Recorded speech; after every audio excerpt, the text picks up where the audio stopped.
Faisons un peu d'astrologie en ce samedi soir, 12 septembre 2020. On va d'abord aborder la question de l'astro-horoscopie.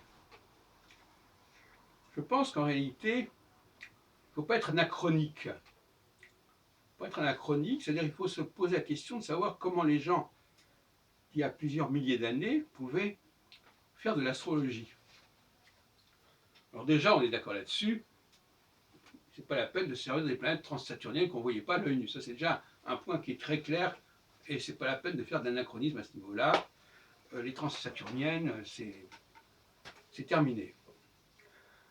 Maintenant, les travaux de Gauquelin, qui exigent une connaissance exacte du jour de naissance,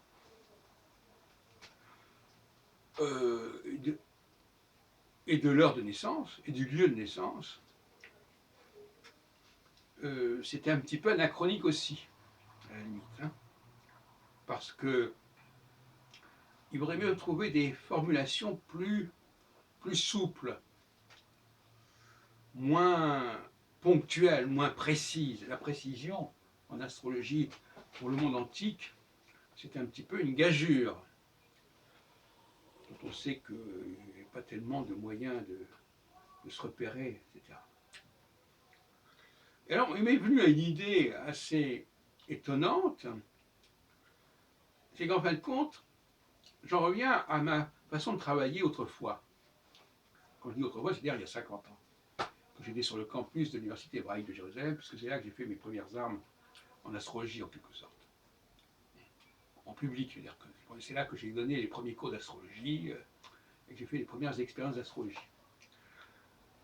Pendant l'été 67 et puis pendant l'année 68-69 scolaire.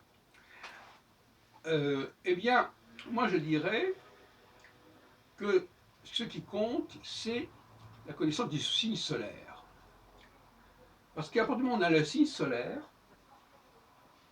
et qu'on a l'heure de naissance, on peut calculer l'ascendant.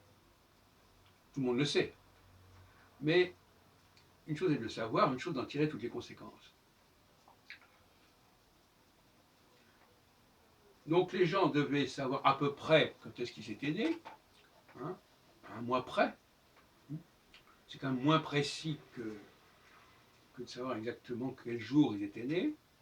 Et il fallait aussi qu'ils sachent à peu près à quelle heure ils étaient nés. Toujours à peu près. Donc soyons à peu près. Ce serait beaucoup plus raisonnable, beaucoup moins anachronique. Donc chacun sait comment, à partir du signe solaire, on peut trouver l'ascendant. Positionner le signe solaire sur une sorte d'horloge, ou de montre, si vous voulez, et puis vous, après l'heure de naissance, vous voyez quel est l'ascendant. On a fait ça des milliers de fois, moi. On peut le faire de tête, c'est pas la peine d'être très compliqué. Si vous êtes né, ça dépend encore du système de maison que vous utilisez, mais enfin globalement, voilà, vous ajoutez, si vous êtes né en scorpion, vous ajoutez 2 ou 3 signes, si vous êtes né à midi, et ça vous donne l'ascendant.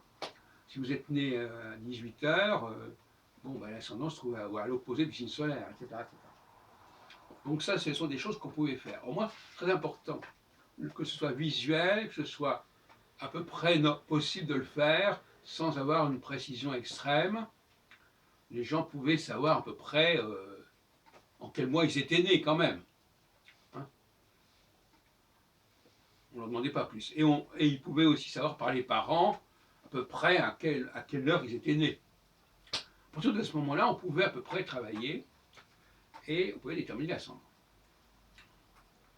En revanche, en ce qui concerne les travaux de Gauquelin,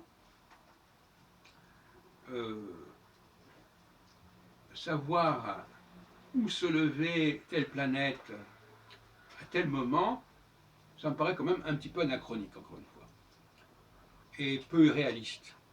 En revanche, dans le cas des transits de Jupiter, ça ne pose pas tellement de problèmes. Parce que les transits de Jupiter, c'est pas à la naissance que ça se joue.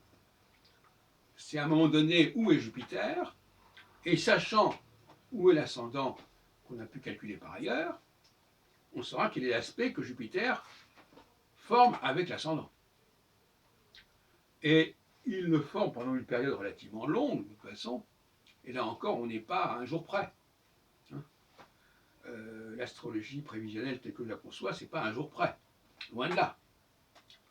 Donc voyez-vous, ce que je suis en train de montrer, c'est une astrologie qui marche simplement, avec pas beaucoup d'éléments, pas beaucoup de facteurs, et qui peut avoir été mise en place il y a plusieurs millénaires, et que les gens comprenaient ce qui se passait, et que ce n'était pas un truc qui se passait à leur insu, comme ça, avec des planètes qu'on ne voyait pas, avec des précisions absolument exorbitantes, c'est le cas de le dire, pour connaître exactement l'heure des naissances. Il faut être, moi j'ai toujours été, il faut être réaliste, il faut se mettre à la place. Moi, mon processus, ça a toujours été de se mettre à la place du phénomène que j'étudie. Si j'étudie Dieu, j'essaie de me placer à la place de Dieu. Si j'étudie les machines, je me place à la place des machines. Et si j'étudie l'astrologie d'il y a plusieurs milliers d'années, j'essaie de me mettre à la place de l'astrologue. Et pas de projeter nos problématiques actuelles sur l'astrologie ancienne.